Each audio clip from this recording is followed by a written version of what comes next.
নেতাজি সুভাষচন্দ্র বলছেন যে নজরুল যদি জেলে না যেত তাহলে নজরুলের এই প্রাণ জাগানিয়া গান আমরা শুনতে পেতাম না। রিক্রিয়েটিং কেন করবে, নজরুল তো ক্রিয়েট করেই গেছেন। এবং নতুন করে যে এখন সংস্কৃতি মন্ত্রণালয় গঠিত হলো, আমরা সবাই মিলে চেষ্টা করছি যে নজরুল ইনস্টিটিউট যে ভবনটা হয়ে যাবে সেখানে যেগুলো আমরা এতদিন পাইনি সেগুলো দিয়ে আমরা পূর্ণ করতে চাই। নজরুলকে যেন সবাই আগের মতন ফিরে পায় এবং নজরুল ইনস্টিটিউটে যেগুলো এখনও খামতি আছে সেগুলো যেন আর না থাকে। কিন্তু রাজনীতির কবি বটেই, কারণ দেখুন ব্রিটিশ বিরোধী আন্দোলনে ধূমকেতুর মতন তিনি কয়েকটা কাগজ সম্পাদনা করেছেন, আপনি জানেন, ধূমকেতু, লাঙল, নবযুগ। হ্যাঁ, ধূমকেতু করেই কিন্তু তিনি জেল খেটেছিলেন। হ্যাঁ, হ্যাঁ, এই জেলে যাওয়ার প্রাসঙ্গিকতাটা দেখুন আপনি, যে তিনি যে তার জাগরণীমূলক দেশাত্মবোধক গানগুলো রচনা করলেন পরে। উনি বলছে, নেতাজি সুভাষচন্দ্র বলছেন যে নজরুল যদি জেলে না যেত তাহলে নজরুলের এই প্রাণ জাগানিয়া গান আমরা শুনতে পেতাম না। নজরুল কেন জেলে গেলেন? জেলে গিয়ে জেল জুলুমের অবস্থা দেখলেন, জেলের ভেতরের অবস্থা দেখলেন এবং ব্রিটিশ বিরোধী কবিতা আরও বেশি ঘন করে লিখলেন, যেখানে ব্রিটিশরা চমকে গেল একদম, মানে ওদেরকে এই দেশ ছাড়তেই হবে, নজরুলের মতন একজন কবি এসে দাঁড়িয়েছে, এর বিরোধিতা করছে। এইরকম একজন কবি যে সমাজকে বদলে দিতে চেয়েছেন তার গান কবিতা দিয়ে। আমি একটু আগেই বলেছি যে তার হাতিয়ারই ছিল তার গান আর কবিতা। তা আমার মনে হয় যে নজরুল ইনস্টিটিউট এই কাজগুলো খুব দৃঢ়তার সাথে করছে এবং আগামীতেও করবে। যেখানে আমি আছি, আপনি তো জানেন এখানে আমি আছি, আমি চাই যে দাদুর এই সব কাজ যেন দৃঢ়তার সাথে করা হোক। কারণ আমি তো, আপনি জানেন, যেখানে দাদুকে নিয়ে অন্যরকম কিছু হয়, তার জীবনকে বদলে দেওয়ার ব্যাপার হয়, যা কিছু যাবতীয় বিরোধিতা হয়, আমি সেখানে ছুটে যাই, সেখানে কাজ করি। কারণ তিনি যা দিয়ে গেছেন আমাদেরকে, তার তো শুধু গান কবিতা নয়, তার জীবন দিয়ে তিনি যা দেখিয়ে গেছেন, যে অসাম্প্রদায়িকতা দেখিয়ে গেছেন, তিনি যে সাম্প্রদায়িক সম্প্রীতির এত বড় কবি ছিলেন, এটা তো আমাদেরকে ভাবতে হবে, বুঝতে হবে। আর সবচেয়ে বড় কথা, তিনি বাঙালি। এই যে মানুষ বলেন মুসলমানের কবি, হিন্দুর কবি, অমুকের কবি, এগুলো আসল কথা তো নয়। তার মতন খাঁটি, আমাকে জানেন, ওই একবার বিবিসি আমাকে জিজ্ঞেস করেছিল দাদুর শতবর্ষে 99 সালে, যে বাঙালির মানে এই শতাব্দীর সেরা কবিকে আপনি কি মনে করেন? আমি একটু চুপ করে থাকলাম, তখন তো আমার বয়সটাও আর একটু ছোটো ছিল। তাও আমি চুপ করে থাকলাম, কি জবাব দেন? তা আমরা না, এই শতাব্দীর সবচেয়ে সেরা কবি কাজী নজরুল ইসলাম। কাজী নজরুলের মতন এত বড় বাঙালি কবি তো আর নেই।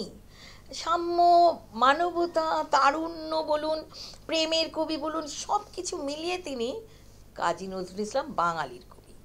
বাংলাকে যেভাবে তিনি বাংলাকে জাগিয়েছেন তার গানে কবিতায়, আর কোনো কবি এরকম করতে পারেননি। আর প্রচুর, মানে ভীষণভাবে তিনি আপনার কবি হতে পেরেছেন। তিনি জনগণের কবি এবং জনমানবের কবি। জনসাধারণ যেভাবে তার কবিতাকে মুগ্ধ হয়ে শুনেছেন, তারা মোহিত হয়ে শুনেছিলেন তার সঙ্গীত। তাই এই যে এরকম একজন কবি যে সমাজকে বদলাতে এসেছিল, সমাজ সংস্কারক হতে এসেছিল, এটা তো আর কোনো কবির মধ্যে আমরা পাইনি। চর্চা ক্ষেত্রে আমি আমি বলতে গেলে বলবো বাংলাদেশ। কারণ আজকে সারা পৃথিবীর মধ্যে বাংলাদেশে নজরুল ইনস্টিটিউট স্থাপিত হওয়ার দরুন নজরুলের চর্চা যেভাবে বেড়েছে এবং নজরুলের সঙ্গীতকে যেভাবে আমরা বাঁচিয়েছি, আজকে যদি কোথাও চর্চা না হয়, সারা পৃথিবীর বাঙালিরা কিন্তু এই বাংলাদেশে আসবে। নজরুলকে জানতে হলে বাংলাদেশে আসতে হবে। হ্যাঁ, পশ্চিমবঙ্গে যেটা দেখেছি, দেখুন, তাদের জনগণ দাদুকে মাথায় করে রাখে প্রচুর, মানে দাদুর ভক্ত। আমি ওদের হিন্দু বাড়িতে গিয়ে দেখেছি, তারা ঠাকুরের আসনে দাদুর ছবি রেখে দিয়েছে পাশে। এই যে এইগুলো দেখা, হ্যাঁ, তারা এখনও দাদুর গান শুনে মোহিত হন, তারা দেশাত্মবোধক গান শোনেন আর কাঁদেন। আর তখন বলে যে সমাজে যত অন্যায় অবিচারের বিরুদ্ধে এখনই রুখে দাঁড়ানো আমাদের উচিত। আপনি বলুন, আমি এবার বলেছি দুর্গমগিরি কান্তার মরু দুস্তর পাড়া বার হয়ে, এই গানটি কেন আমাদের জাতীয়ভাবে ব্যবহার হবে না? কারণ এই গানটা দেশের মুক্তির চেয়ে মানুষের মুক্তির কথা বলেছে, তাই না? তো এই গানটা তো আমাদের এগিয়ে নিয়ে যাবার গান, এই গানকে আমরা পেছনে ফেলে রেখে দিয়েছি। তারপরে আগে দেখুন পয়লা বৈশাখে তোরা সব জয়ধ্বনি কর, এই গানটা হতো, এখন সেটা বন্ধ হয়ে গেছে। তারপরে চল চল গানটা আমি রাষ্ট্রপতি ভবনে দেখেছি, যখন কোনো হেড অফ স্টেট আসতেন বিদেশ থেকে, তখন ওখানকার যারা মিউজিশিয়ানস বিহেভিয়ার দিয়ে ওরা ওরা কী করতো, এই গানটা বাজাতো। হ্যাঁ, কিন্তু সেটাও বন্ধ হয়ে গেছে। এগুলো সরকারেরও একটু দৃষ্টিপাত দেওয়া উচিত বলে মনে করি। আমি তো আছি, আমি একটা প্রতিবাদী, কবির প্রতিবাদী নাতনি বলতে পারেন। আমি তো আছি, আমি এগুলো বলে যাব আজীবন। কিন্তু সকলকে মিলিত প্রচেষ্টা, একটা ভালো কাজ তো আমি একা একা করতে পারবো না, আমার সাথে সবাইকে সহযোগিতা করতে হবে। প্রথমত হচ্ছে সরকার, তারপরে যারা আছেন নজরুলকে ভালোবেসে কাজ করছেন তাদের সবাইকে আমার সাথে একজোট হয়ে কাজ করতে হবে। তবেই আমরা নজরুলকে আমাদের জাতীয় কবি বলে সম্মানিত আরও বেশি করতে পারবো।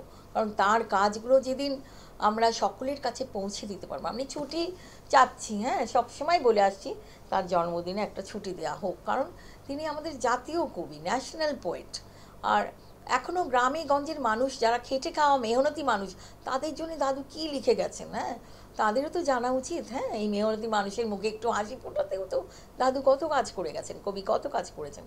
এখন ছুটিটা দেওয়ার জন্য যে আমি ছুটি পেলাম, ছুটি ভোগ করলাম একদিন, আমার একটা ডে নষ্ট হলো, তা নয়। কিন্তু আমি নজরুলকে জানার জন্যই ছুটিটা চাচ্ছি, যেন সকল মানুষ, রাস্তার ফুটপাতে যারা বিক্রি করছেন, যারা ছোটোখাটো ব্যবসায়ী, তাদের থেকে, রিকশাওয়ালা থেকে, ঠেলাওয়ালা থেকে, গ্রামে গঞ্জের মানুষ, আজকে কেন ছুটি জানো? আজকে কার জন্মদিন? আমাদের জাতীয় কবি কাজী নজরুলের জন্মদিন। সেই কবিটা কে ছিল? এইরকম জন্মদিনে যদি রাস্তায় আপনারা সাংবাদিকরা চলে যান এবং জনগণকে জিজ্ঞেস করেন কে কাজী নজরুল ইসলাম, কাজী নজরুল ইসলাম কেন বিখ্যাত, কেন তিনি আমাদের জাতীয়, এরকম একটা জরিপ হওয়া দরকার। শুধু আমরা অনুষ্ঠান করছি, বড় বড় অনুষ্ঠান করছি, সেখানে গান হচ্ছে, কবিতা হচ্ছে, গান গাইছি, তা তো নয়। আমরা জনগণ কতটা জানে, আমাদের ছেলেমেয়েরা কতটা জানে, স্কুলে পড়ছে। এখন আমি শুনছি ইংরেজি মিডিয়ামের বাচ্চারাও নাকি রবীন্দ্রনাথ নজরুলকে তেমনভাবে জানে না। কিন্তু এটা তো আমাদের অক্ষমতা, আমরা জানাতে পারছি না তাদেরকে, তাই না? এই জানানোর জন্যেই শুধু নজরুলের জন্মদিন মৃত্যুদিনে আমরা একটা অনুষ্ঠান করি টেলিভিশনে খুব দারুণভাবে, কিন্তু আমার মনে হয় নজরুলের এমন দিক আছে 12 মাসই তাকে নিয়ে আমরা চর্চা করতে পারি। নজরুলের জীবন নিয়ে, গান নিয়ে, সঙ্গীত নিয়ে, কবিতা নিয়ে, সাহিত্য নিয়ে। তার নাটকগুলো এখন হওয়া বন্ধ হয়ে গেছে, তার নাটক নিয়ে কাজ হয়, তার নাটক অনেক অবহেলিত। নাটকে এত নাটক তিনি লিখে গেছেন, এক একটা মেসেজ দিয়ে গেছেন নাটকের মধ্যে। হ্যাঁ, সেই সব নাটক নিয়ে নাট্যকাররা এগিয়ে আসেন না। অনেক বড় বড় বিখ্যাত নাট্যকার আছেন, তারা নজরুলের নাটক নিয়ে কাজ করেন না। এটাও একটা দুঃখের বিষয়, আমি বলবো দুঃখের বিষয়। আর কি বলে, আরেকটা কথা বলতে চাই, যেটা যে নাটক তো হচ্ছে না, আবার হাসির গানটা নিয়েও কাজ হচ্ছে না। দাদু অনেক হাসির গান লিখে গেছেন, কিন্তু আমার বাবা যখন চলে যাচ্ছেন, 79 তো মারা গেছেন, 77, 78-এ তিনি জানেন তো কত বড় বিখ্যাত আবৃত্তিকার ছিলেন। এরকম ভয়েস তো আর আসবেই না পৃথিবীর।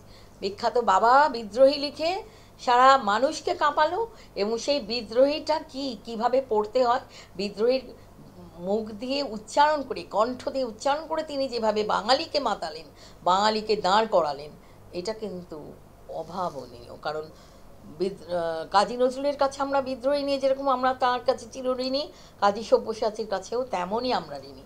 কারণ কবিতা আবৃত্তি করে যে একটা জীবিকা নির্বাহ করা যায়, আধুনিক কবিতার পথপ্রদর্শক হচ্ছে এই কাজী সব্যসাচী। এগুলোকে নিয়ে কাজ করতে হবে, জানেন, কাজ করতে হবে। আমার কিছু কিছু কবি আছে, দেখুন, বাবা একটা পুরস্কারও পায়নি কিন্তু, হ্যাঁ, সেরা বাঙালি কলকাতায় হচ্ছে, তাও মমতা ব্যানার্জি এসে দাদুকে নিয়ে কিছু কাজ করেছেন। একটা নজরুল তীর্থ করেছেন, একটা এয়ারপোর্ট করেছেন, আসানসোলে কবি নজরুল ইউনিভার্সিটি করেছেন, এগুলো করেছেন। কিন্তু তিনি সবসময় সঞ্চিত নেন ঘোরেন। ওনার মিটিং মিছিলেও কিন্তু দাদু আর রবীন্দ্রনাথকে স্মরণ করেন, এটাও একটা বড় দিক। তো যাই হোক, তাদের আদর্শ নিয়ে কাজ করেন, কিন্তু আমার মনে হয় আরও কিছু কাজ করা দরকার। একটা নজরুলের বোর্ড গঠন হওয়া উচিত কলকাতায়, তাহলে কলকাতার শিল্পীরাও কিন্তু বলেছেন, হ্যাঁ, যে একটা বোর্ড না গঠন হলে A.R. রহমান তো এই কাজটা করতে পারতেন না, কারণ তিনি জানেন না, সুর যাচ্ছেন না। একটা বোর্ড হলে, রবীন্দ্রভারতী আছে বলেই তো রবীন্দ্রনাথের গানগুলোর পারমিশন নিতে হতো সেখান থেকে, সেটা নেই বলেই আজকে নজরুলের গান নিয়ে এই কাজটা হচ্ছে। আজকে ওরা ওই দেশে ছিল বলে এই গানটা ওভাবে পারমিশন দিচ্ছে, আমার কাছে পারমিশন চাইলে তো আমি দিতাম না। রিক্রিয়েটিং কেন করবে? নজরুল তো ক্রিয়েট করেই গেছেন। সংবাদ, ফিচার ও অনুষ্ঠানের জন্য ভিজিট করুন সংবাদ প্রকাশের ওয়েবসাইট এবং যুক্ত থাকুন ফেসবুক পেজ ও ইউটিউব চ্যানেলের সঙ্গে।